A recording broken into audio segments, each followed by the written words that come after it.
recente aprovação do projeto de lei 6299, também conhecido como o projeto de lei do veneno, acendeu o alerta de ambientalistas e de todo mundo que é preocupado com a qualidade da alimentação no Brasil.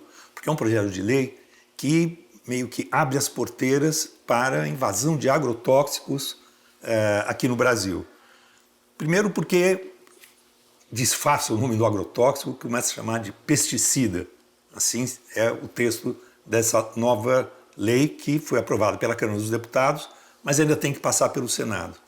Em segundo lugar, esse projeto de lei também tira da Anvisa, do IBAMA, ou seja, dos organismos de fiscalização da qualidade alimentar, o poder de interferir na aprovação ou não dessas dezenas ou centenas de agrotóxicos que estão invadindo o Brasil. Bom, essa é uma discussão que é indigesta, mas diz respeito enfim, a todos nós. Não é um problema só da economia, do agronegócio, não é um problema só do campo, é um problema da comida que os nossos filhos têm no dia a dia, né? Sim, e da água, né? As nascentes, elas são muito contaminadas com esse emprego de veneno tão exacerbado. A lei diz, quer dizer, ela foi mudando, né? Ao longo do tempo, ela é de 2002 e aí chamava a Lei do Alimento Mais Seguro no início. Justamente, o agronegócio ele é muito eficiente em criar essas narrativas de dizer que essas melhorias são positivas para a população e para quem se alimenta daquela comida, né? Mas, na verdade, não tem absolutamente nada a ver com isso. Eles querem facilitar a entrada de agrotóxicos, novas fórmulas, tem novas formulações de agrotóxicos antigos, mas que são igualmente nocivos para a saúde, mais eficientes, às vezes, para produção, né, 2 safras, ou como pesticida, mas muito prejudiciais para a nossa saúde, principalmente de quem emprega e, a longo prazo, de quem se alimenta, ou o animal, né, que vai se alimentar dessa ração, né, no caso da soja, milho, enfim, ou o próprio algodão, cana-de-açúcar, que tem muito emprego de veneno. Os nossos questionamentos têm a ver com por que a gente precisa de tanto veneno. Tem a ver com superproduções, eles querem cada vez produzir mais, e a gente precisa produzir mais. Não é... Então, a outra distorção de narrativa é de que a gente precisa do agronegócio para não passar fome. Se isso fosse verdade, a gente não teria fome, já não teria fome. Mas ele alimenta o mercado de commodities, né? A ideia é essa, e a gente tem que primeiro alimentar a população. Quem realmente alimenta a população é a agricultura familiar. 70% da comida de verdade que a gente come vem da agricultura familiar. E transformar isso num manejo mais sustentável é possível. Existe um mito de que, usando esse tipo de recurso, venenos, por exemplo, desse tipo, se garante uma maior produção. Garante. Agora, será que é uma produção de mais qualidade? E será que é necessário isso para que o campo se desenvolva e produza alimentos, né? A gente tem um depoimento, por exemplo, do casal que tem um sítio aqui no interior de São Paulo, o sítio A Boa Terra, que viveu essa experiência. Vamos ver o depoimento deles de substituição de agrotóxicos por agricultura um sistema sustentável. De agricultura sustentável. Vamos ver o depoimento deles. Eu fiquei testemunhando muitos acidentes com veneno, levando pessoas no hospital, usando veneno para milho, e até um ficou bastante doente, que de certeza que sofreu, por assim dizer, sequelas, né?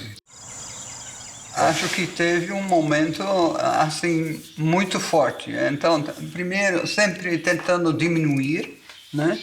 E também as dosagens, quando usava veneno, tentar, assim, usar dosagens mínimas, mas até cair realmente a ficha e dizer, olha, é muito estranho colocar veneno, né, agrotóxico, veneno em comida, né? Isso é absurdo. E está mais preocupado ainda com crianças, né? Enfim, adultos, crianças, né? isso foi assim que você tomou a decisão? Não, eu vou fazer de tudo para aprender a produzir orgânico. Ana, você no seu dia a dia, você come produtos como o que esse casal produz, por exemplo? Ah, eu achei muito fofo esse vídeo. Os meus amigos me zoam, né, quando eles vão em casa, porque basicamente a minha geladeira são Tupperwares com cenoura, beterraba, alface. Eu sou a louca das legumes, assim. Eu fui vegetariana por 20 anos. Recentemente, na loucura da pandemia, um dia eu abri uma lata de atum e comi tudo. Foi uma coisa louca que me aconteceu. Acho que foi naquele contexto da gente não poder fazer show, não sei o que me deu que... Então, né, para ser honesta com vocês, eu tenho comido peixe ultimamente. Mas eu como assim, eu busco comprar orgânicos geralmente, assim, eu tenho, a gente sabe que hoje acesso alimentar ainda é um privilégio, então Sim. a gente precisa sempre colocar isso, né, que é um privilégio, enfim, poder comprar alimentos que de qualidade, destituídos, exatamente, desse monte de veneno.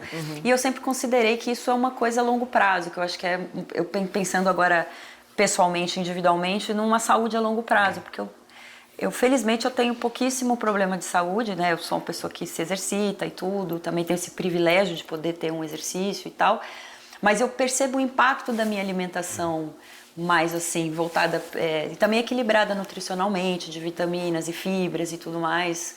Acho que eu tenho uma nutricionista enrustida dentro de mim, porque eu adoro, assim, né? E eu tenho um fetiche meio taurino, que nossa amiga é taurina. Eu não tenho touro no meu mapa, mas eu acho que deve estar perdido em alguma estrela, que é muito engraçado. Quando chega a comida na mesa, assim, quando a gente está em grupo e tal, eu viajo na estrada com a minha equipe e tal, eu sempre tenho fetiche de olhar o que as pessoas estão comendo.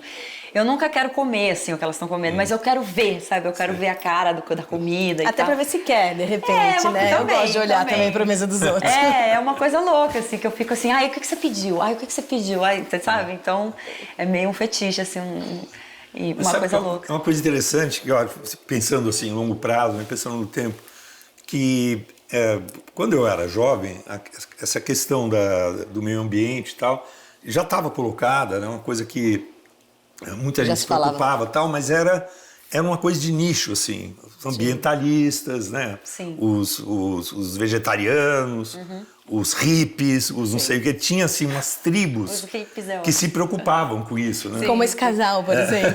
Esse casal, tal. Graças a Deus. Agora, é interessante como com o passar do tempo isso está, apesar de toda a pressão assim da indústria alimentar, tal, para entuchar veneno na gente.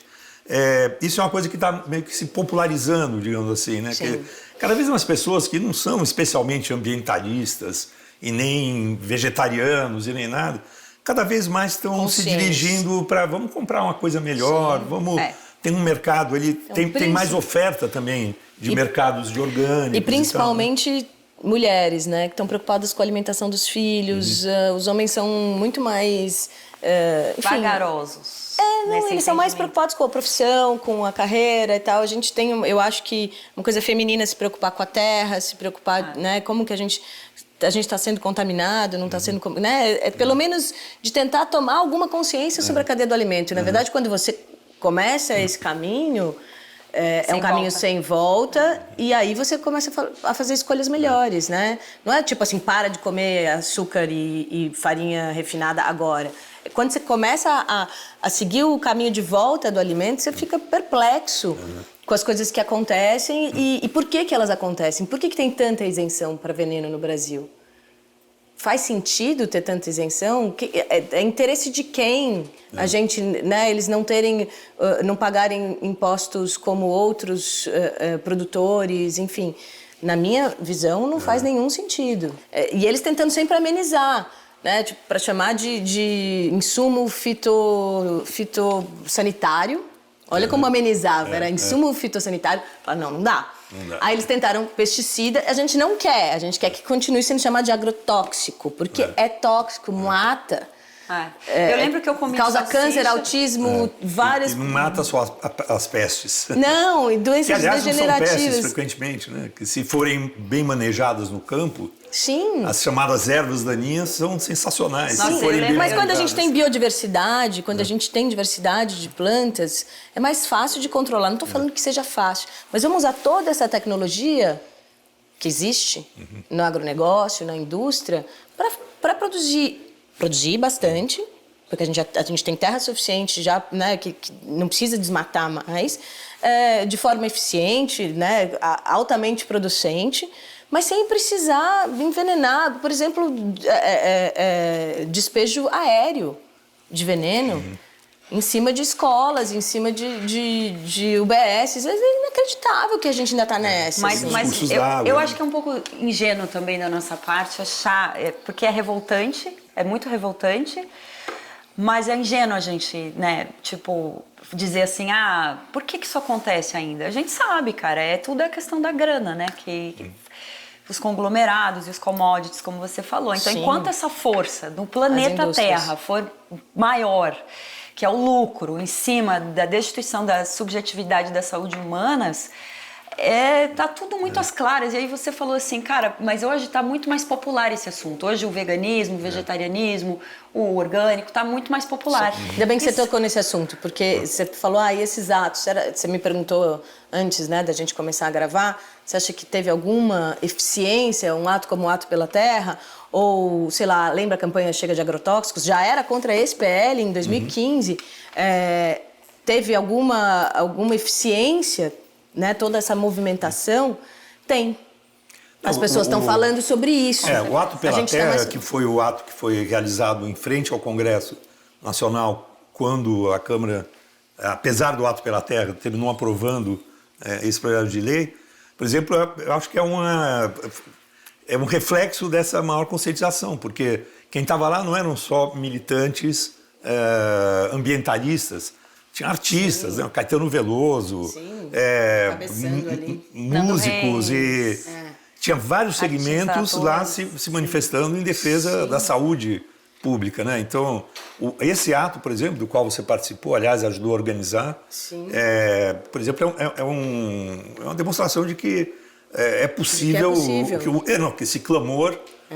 Nesse dia foi votado da grilagem, né? Que é justamente de regulamentar invasão de terra. No fim, todos esses PLs, esses pacotes todos da destruição que a gente chama, é para regulamentar coisas que eram contra a lei. Leis que defendiam, né, o bem-estar e a saúde humana.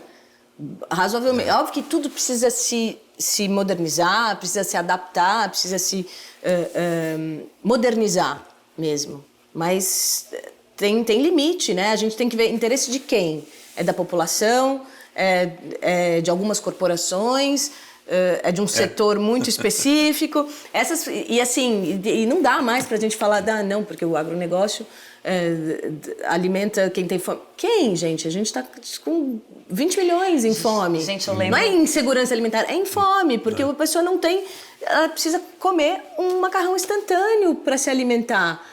Ela pode se alimentar e continuar vivendo, mas a chance dela ter doenças crônicas por se alimentar muito de alimentos processados, é isso. E aí a gente tem um problema, inclusive público, de saúde pública. A gente vai gastar mais com o SUS, né? Então, eu não consigo entender como é que não sentam à mesa e resolvem.